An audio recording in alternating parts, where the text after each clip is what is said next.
दोस्तों, मेरा नाम है राजू यादव। कहानियाँ सुनाता हूँ, किस्से कहानियाँ जो आपके दिल को छू जाएँ। आज की कहानी है ख्वाबों का सफ़र।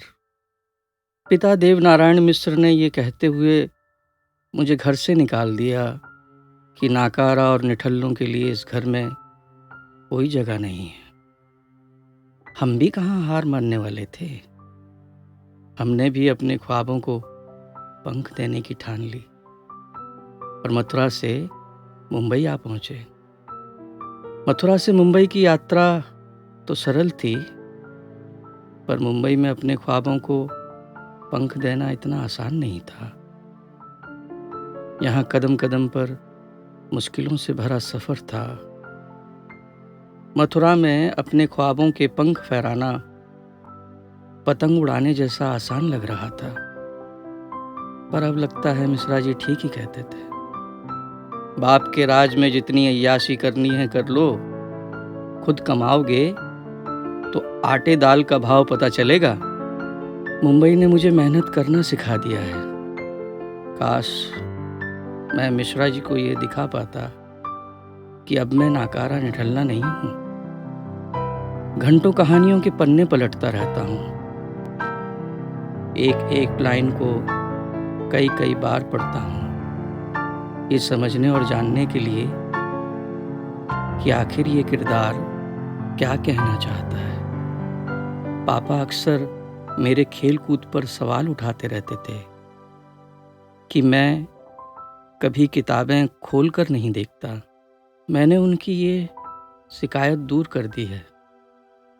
मेरे डायरेक्टर साहब कुरेद कुरेद कर मुझसे सवाल करते हैं कि कौन से सीन में कौन सा किरदार क्या कह रहा है। अगर उन्हें अपने सवाल का सही उत्तर नहीं मिला, फिर वो बाल की खाल निकाल कर अगला पिछला सब निकाल कर खूब डांटते हैं। उनके डर से ही सही, मगर अब मेरा पढ़ने में मन लगने लगा है। फिर शूटिंग पर जाने से पहले का काम थका देने वाला होता है, पर डायरेक्टर और बाकी सबके लिए आसान हो जाता है। इसलिए डायरेक्टर के असिस्टेंट को स्क्रिप्ट के एक एक सीन को कई कई बार बड़े ध्यान से पढ़ना पड़ता है कि उस सीन की रिक्वायरमेंट क्या है।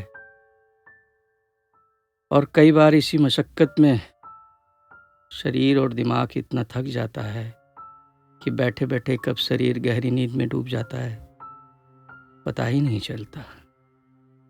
उजाले के ख्वाब कई बार नींद में डराने लगते हैं।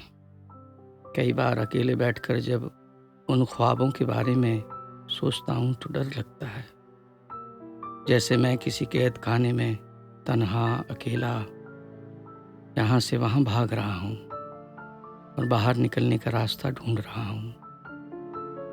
मेरी परछाई के साए मुझे डराने लगते हैं। भीड़ भाड़ में भी तन्हाई का आलम बना रहता है। आखिरी बार जब मिश्रा जी ने हमारा सामान घर के दरवाजे से बाहर फेंका, तब हमने भी तैस में आकर कह दिया था कि मुंबई जा रहे हैं, कुछ बनकर लौटेंगे। अब हमको लगता है जैसे हमें ही नहीं पता कि हमको क्या करना है। यहाँ सब हमें पांडे कहकर बुलाते हैं। यहाँ हमने किसी को नहीं बताया कि हमारा असली नाम राधेश्याम मिश्रा है। आज मन मिश्रा जी से बार बार कुछ कहना चाहता है।